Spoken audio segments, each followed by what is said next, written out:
Today on Dusty Vision Radio, we are going to discuss one of my favorite movies of all time, The Warriors. The Furies, the Lizzies, the Boppers, the Turnbull ACs, the Rips. These are the armies of the night, 100,000 strong. They could run New York City. Tonight, they're out to get the Warriors. That's right, we're taking it back to 1979, ladies and gentlemen. And we're going to discuss this movie that was so impactful in my life. I saw it at a very young age. I pretty much know it word for word. We all know the Warriors come out to play. We know that, right? We know the can you dig it? Even if you don't really know the movie, you probably know a lot of the pop culture references from The Warriors. The Warriors is a movie about a group of guys from Coney Island, the Warriors, who travel to the Bronx, New York, which is very far, about 30 miles, for a gang truce meeting.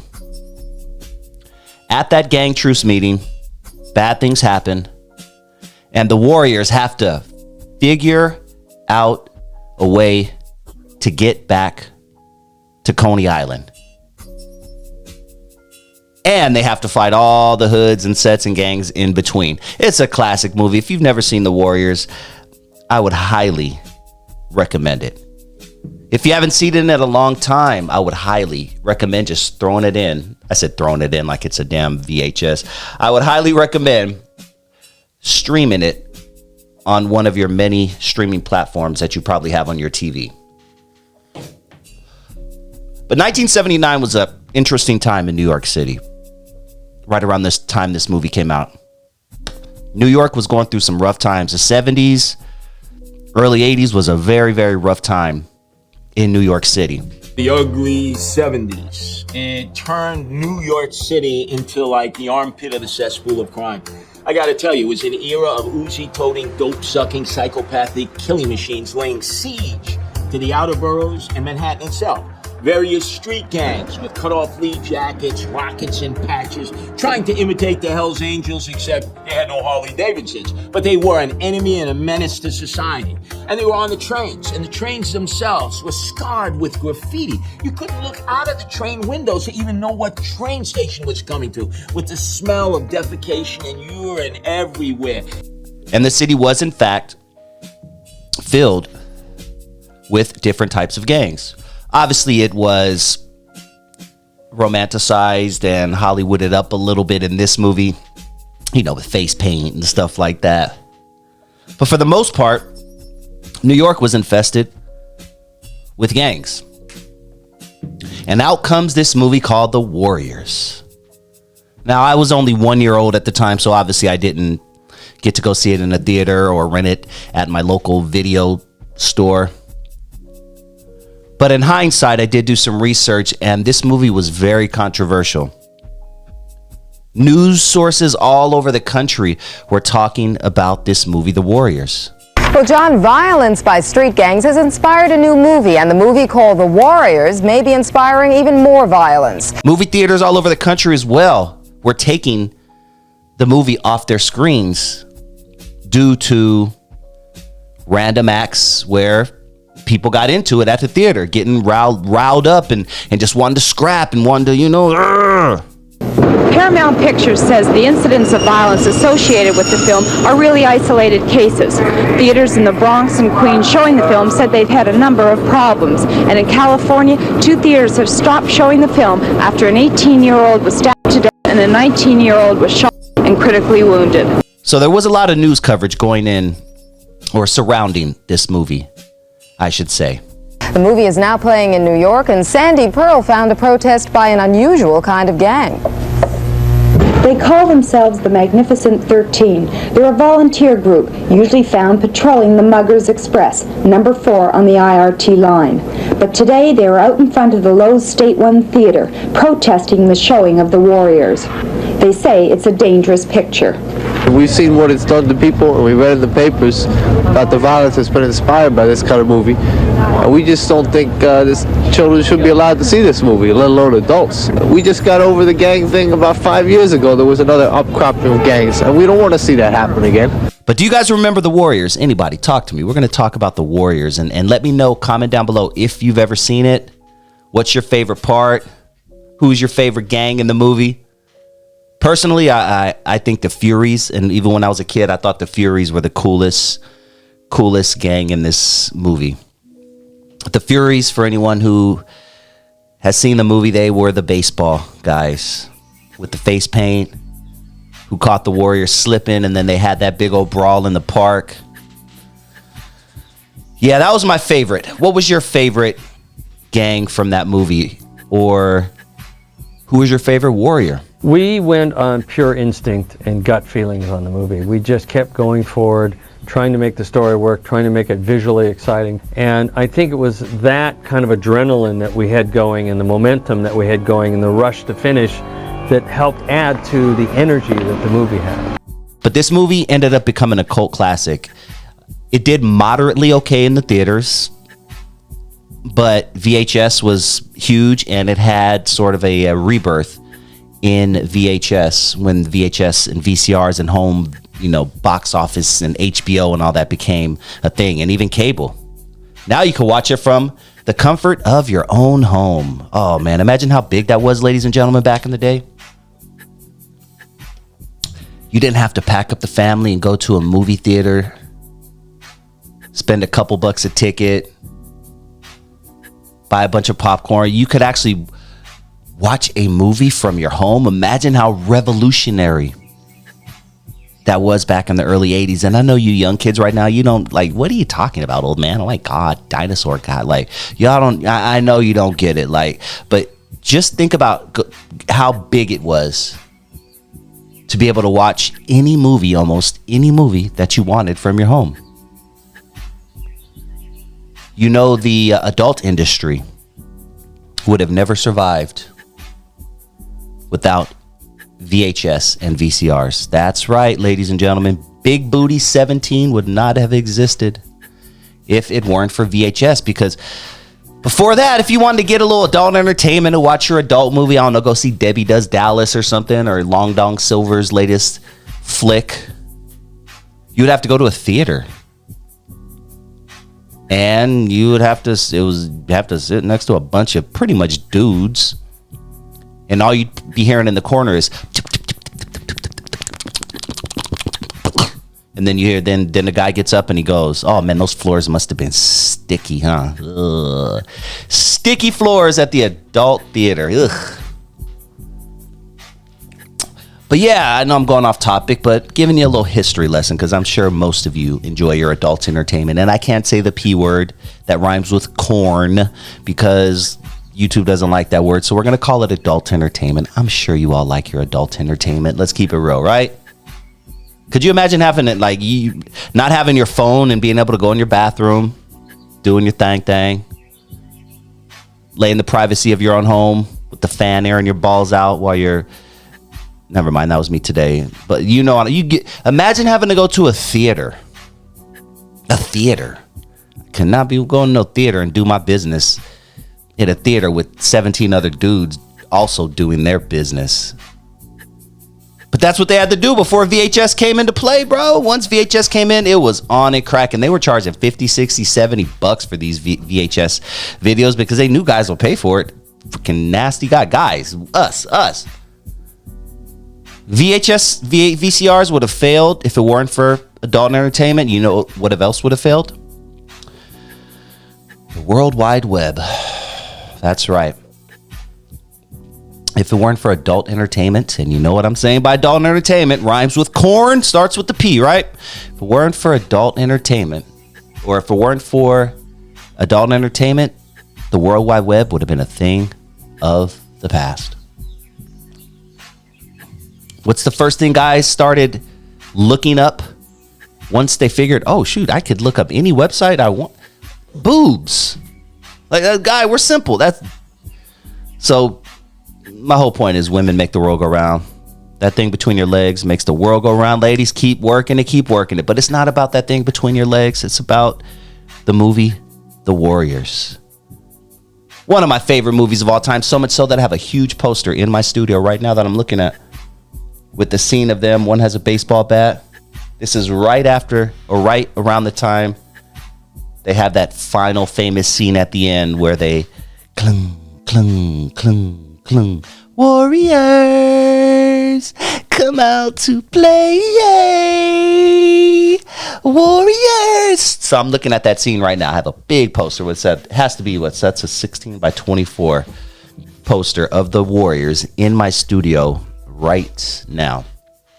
Next to my Breaking LP from Breaking the Movie, Jimi Hendrix LP, Bob Marley picture, a picture of Borat, picture of Pac, picture of Eazy-E. Yeah, I gotta do a vlog from my studio one time and let you guys see what my studio looks like.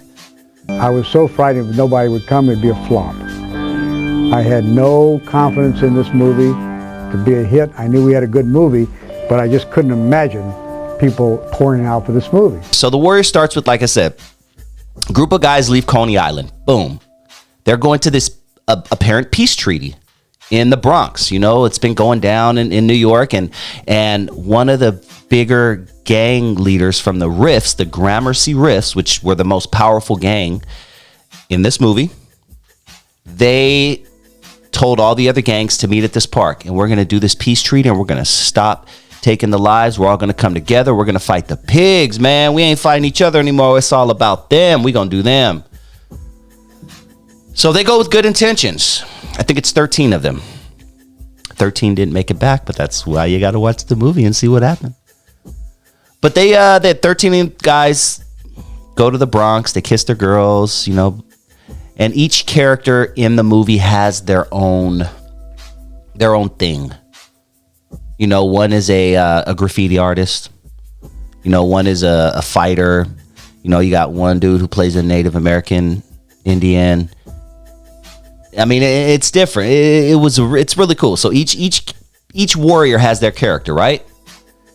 You got Cleon, Swan. Swan's the white dude who ends up taking control. Ajax. You got Fox. You know, and Fox is the like a scout. You know what I'm saying? He looks out for and lets them know, okay, we go here, we go there. Ajax was the enforcer. Rembrandt was the graffiti guy. And then you had your soldiers. Snow, Cowboy, Cochise, and Vermin. So they all go with good intentions. Good intentions. And when they get to the Bronx, the meeting's going as planned. Things are going well. And then this one gang, man. This dude led by a dude named Luther. Not a black guy, surprisingly. You know, Luther, you hear Luther Vandross. Woo-hoo-hoo. Nah, this dude he's a sadistic dude, man. He's from a crew called the Rogues. And he plays a great character, by the way. He ended up doing a lot of stuff. I think he ended up being like the head of SAG or something like that, Screen Actors Guild. For my friends out there who don't know what SAG is, that is the union that protects actors. You guys are like, dude, shut up and get to the movie. All right, anyway, sorry. But yeah, so the Rogues, they are this group of, like, picture them. They're kind of like, you know, like probably I would say like biker type guys. Nah, I wouldn't be bikers, right? Because they don't ride bikes. But they have the grungy kind of, you know, rock kind of black jacket type of look, stuff like that. You know what I mean? So anyway, they go there to stir shit up, man. They don't want peace in the city. Everyone's there for peace. Things are going well. Cyrus is up there speaking. Shout out to Cyrus, man. Cyrus, who was only in the movie for maybe 2 minutes, probably has the most memorable line in the whole movie when he says, "Can you dig it?"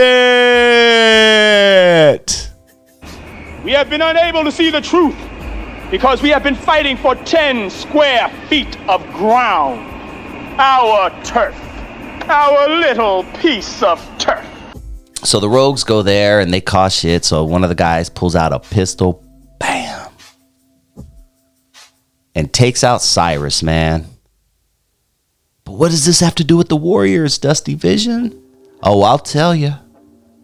So what happened was the dude from the Rogues ended up, the biker guys, the rock guys, they ended up blaming it on the Warriors, man. The Warriors!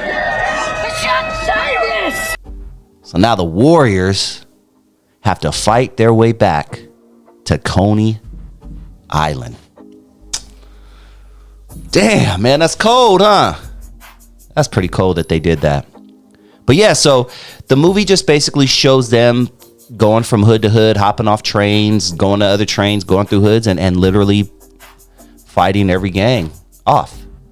The Orphans, the Turnbull ACs. There was this gang of roller skating dudes. I think they were called the Punks or something. Were they called the Punks? I can't remember.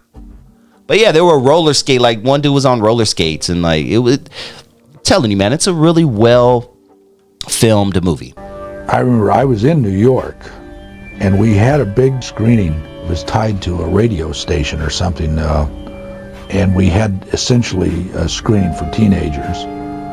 And I was at that, and we blew the roof off the place. So I thought maybe something was happening here. I think there were 6 or 7 movies that opened that weekend. I had heard that we were doing great business, and the audiences were having a great time in the theaters, and that it looked like we were off to be a big hit. I thought it was a really good movie, and I still to this day think it's a good movie, and I personally think it still holds up to this day. The first response, the newspapers, was almost universally bad, and then the next wave, the kind of magazines and longer reviews and all that, were on the whole quite good. They fight these dudes named the Furies. They were a baseball gang. I gotta say, they were my favorite. They were my favorite. The Furies, man. Because the face paint looked so cool. When I was a kid, it was like, oh my God, this is the coolest thing ever. But the Warriors whooped on them. The Warriors whooped on this crew called the Lizzies. The Lizzies, man. The Lizzies were part of the rainbow community. I'm going to let you piece that together. But it was a group of females. This is a great outfit. What clique is this? What are the Lizzies? Lizzies. Man, great. Just great. I like that. I like it. That's right. So they go to party at the Lizzies thinking everything is cool. These are females, man. They're not going to hurt us. You're the famous Warriors. The guys that shot Cyrus. Shit, the chicks are packed. The chicks are packed. But at that time, the Warriors didn't even know that they were being looked for. They just thought that they were just fighting. They had to fight, but they were like, damn, why we got to fight, man? I thought there was a truce. They didn't even know that people wanted to see them gone because they thought that the Warriors did it, man. Because, oh boy, that punk ass dude from the Rogues, they said the Warriors did it. So yeah, so they end up getting busted on by the Lizzies and all that. And then, like I said, at the beginning, and I'm skimming through the movie, you're going to have to go watch the movie. We're not going to like talk about the plot of the movie. We're going to talk about the behind the scenes and all that stuff like that. But I'm just kind of giving you a brief synopsis that's ended up being not so brief. As you can see, 12 minutes later. I'm sorry, I'm a little long-winded when it comes to this movie, but I really love this movie. And I think I'm following along kind of. You guys are following along, right? Am I painting a good picture for you guys of the Warriors trying to fight their way back to Coney Island after they were accused of busting on Cyrus, something they did not do, man? They were there for peace. That's some BS. And suddenly, all I'm hearing is that if you go to this movie, The Warriors, somehow people will become agitated and they will begin rioting in the movie and you risk your life going to the movie. That was the word on the street. But yeah, they eventually get back to Coney Island, have one more big battle, and they do the Warriors come out to play. Yay. They all meet at the end, and they fight, and they make their way back to Coney Island. Or do they? Because I don't want to give away the ending, even though the movie's fucking 45 years old, and if you haven't seen it by now, then yes, they make it back to Coney Island, goddammit. Walter had a vision, and he put together a movie that Larry Gordon produced that has stood the test of time. Very interesting time to release this film. It ended up making 20+ million at the box office, which is not bad for a film, especially considering that it only cost $4 million to make. So they made their money back 5 times, 5 and some change. And that was just back then in the box office. Now that movie has grossed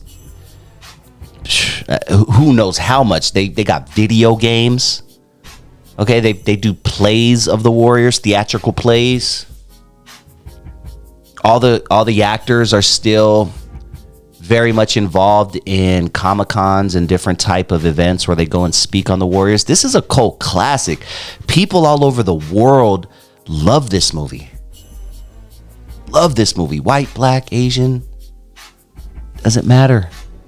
People love this movie.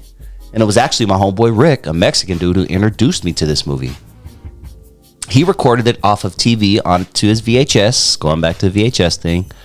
So he recorded it onto his VHS. Ironically, the first person who introduced me to adult movie was Rick also. But that's a whole other story. Man, Rick was introducing me to gangs and pussy. God damn. All right, anyway. But yeah, so Rick ended up recording The Warriors off of TV.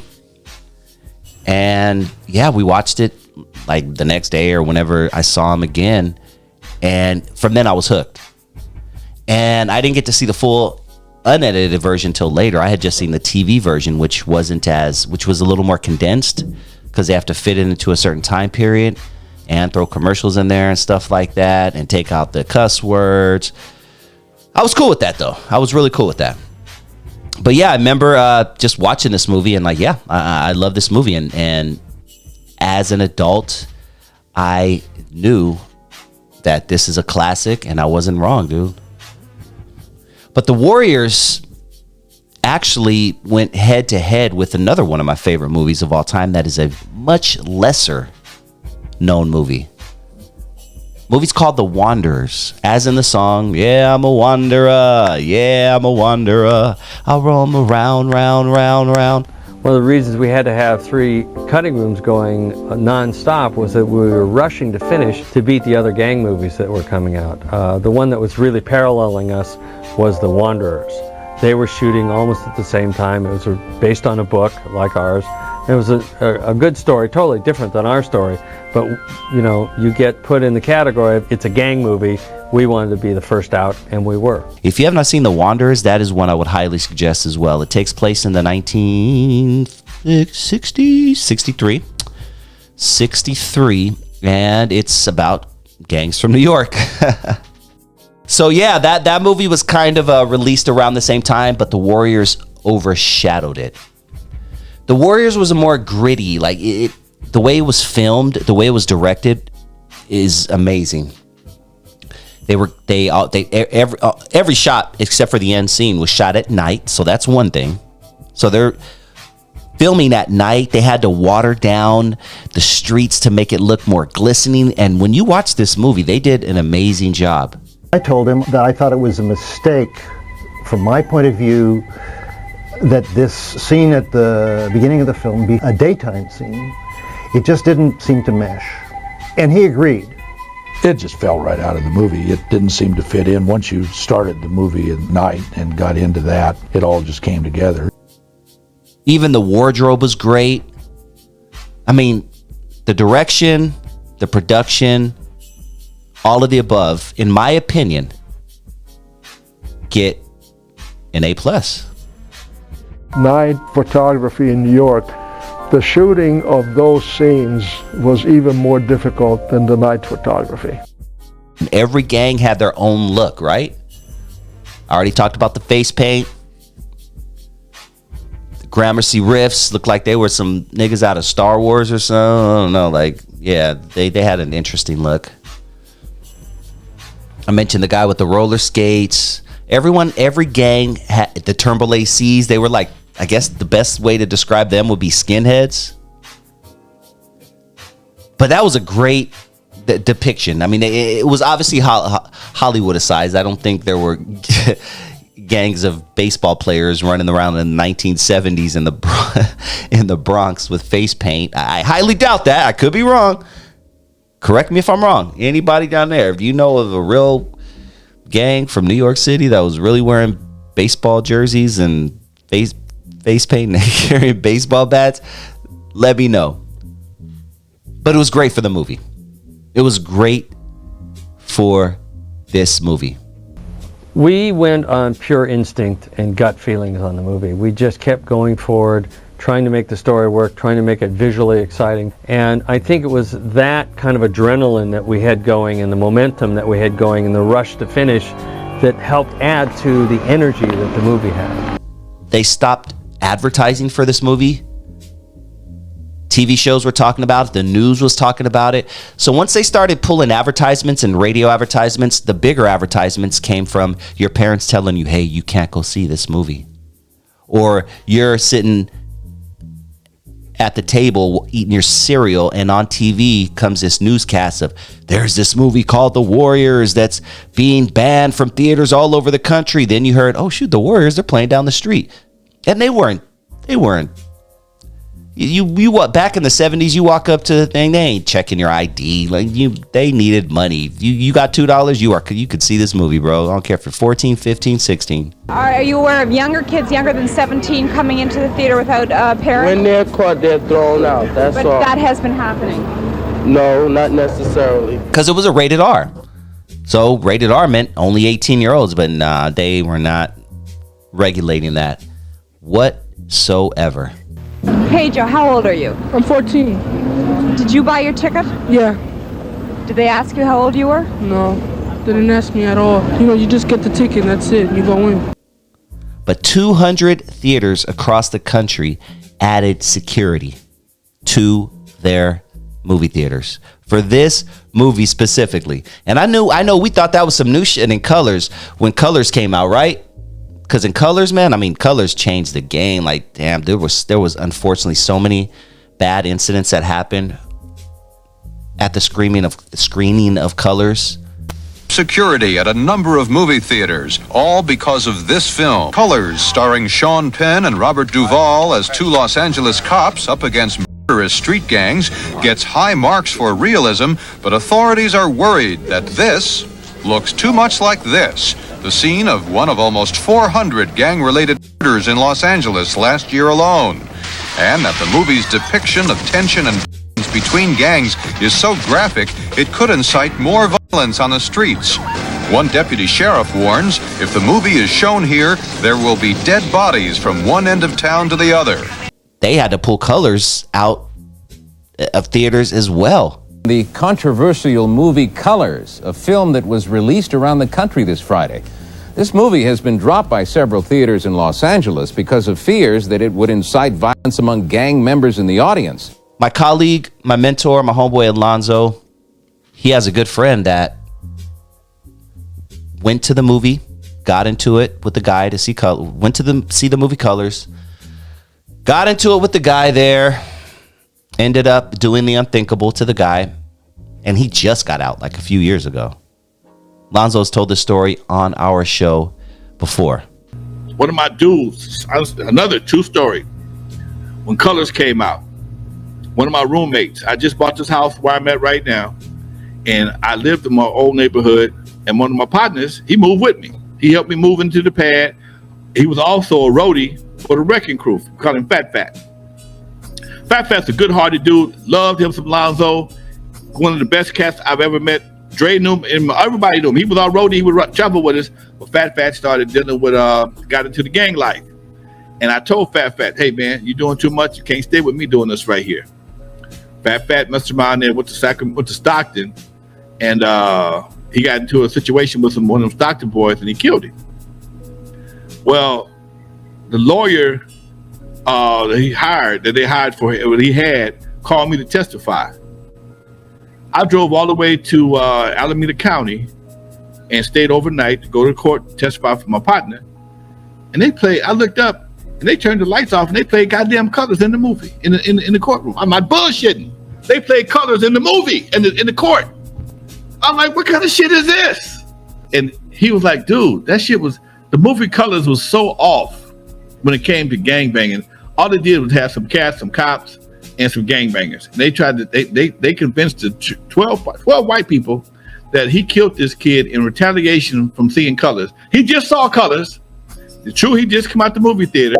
And they swore to God, the DA convinced 12 white people and a judge that he shot and killed this kid in retaliation for watching the movie Colors.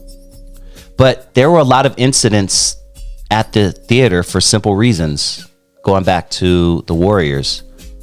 I mean, the movie was very popular with the local street gangs, especially boys, men.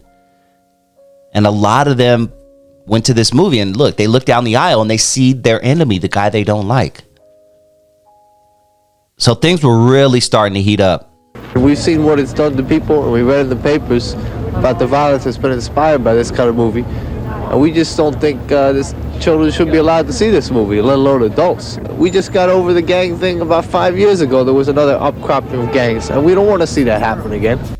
And I can't end the show without talking about one of my favorite characters in the movie. I said she, that's right. She actually is one of the reasons why I am behind the mic today. I was like, oh, that looks like a fun thing to do. That looks really cool. But throughout the movie, there was a radio host. And it was an underground radio show where, no, it was radio, but what the host would do is she would give the local gangs clues and updates on if the Warriors have been found, or if the Warriors, where they are. Oh, they just made it past Brooklyn. They just beat up the orphans. Latest sports news off the street bombings. The baseball Furies dropped the ball, made an error. Our friends are on second base and trying to make it all the way home. But the inside word is that the odds are against them. And her voice was so soothing and beautiful. She ended up being the voice, or somewhere related somehow, to the Carmen Sandiego franchise and cartoon and all that. But that radio host in that movie, the black chick, is one of the reasons why I'm behind the mic today, because I remember watching this movie, like, that seems like that would be a cool job, to sit behind the mic and talk to the city. Stay tuned, boppers. So yeah, I know that's kind of a side note, but that was just something that I was thinking about as I'm talking to you guys. But I mean, man, this movie made so much money off of merchandise and like I said, video games and comic books and TV series and board games and stage shows. And they've been saying this for years, though, that there's going to be a remake. I kind of hope they don't. Like, just let a good thing be. You know what I mean? Like, yeah, just don't. Like, please. You know what I mean? Just let it go, man. Like, just don't mess up a good thing. This is a classic flick, and the last thing I would hate for them to do is to remake it and make it like they did the new House Party. Did you guys see that? Or the new Coming to America? Oh my God. Can you guys leave the classics alone, please? Hollywood, leave the classics alone, please. You guys see golly, the new Coming to America was the most horrendous movie I've ever seen. Then I saw the new House Party. I'm like, oh no, this is the most horrendous movie. Oh my gosh. Hollywood, please just leave these classics alone. But comment down below, have you seen the movie The Warriors? If not, I would highly suggest you check it out. I'm sure it's on one of the 2 or 3 or several streaming platforms, and it is a great film, in my personal opinion. You may watch it, you'd be like, man, this is trash. I ain't never listening to anything Dusty Vision says again. But dude, I'm telling you, man, if you like a good gang movie that paints a good portrayal of a certain time period, yes, once again, it's over glamorized and Hollywooded out, but it's still like, it's gritty, it's grimy, and it's pretty damn original. Check out the movie The Warriors. But I'm gonna get the heck out of here. Thank you so much for hanging out with me. If you would like to catch this show live, I do it live every Saturday at 6 p.m. Pacific Standard Time. And if you want to check it out on the replay, you can always check it out in my archives. And I do have a lot of other videos on here that I do hope that you get a chance to watch, listen to. I don't nothing to watch on my shows, mainly listen. I do this for a reason. I don't put my face on here. I don't, I do certain things that other hosts and other podcasts and platforms don't do, because I want you to listen to me. I don't want you to focus on what I'm wearing. Do I have a booger in my nose?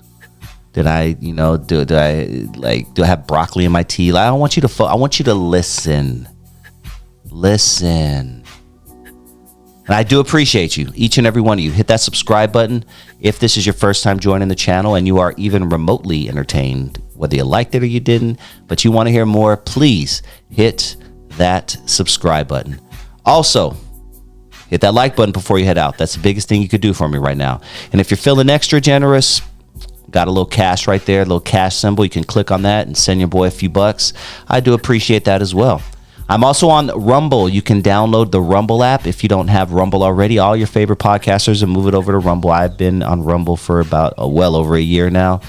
You know, call me a pioneer, whatever you want, but I was on the Rumble train well before your favorite podcaster was. But check out Rumble. You can download it onto your phone and subscribe to Dusty Vision TV. All one word, Dusty Vision TV. I do appreciate each and every one of you mofos out there. I'm going to get the heck out of here. I'll talk to you guys soon. Peace.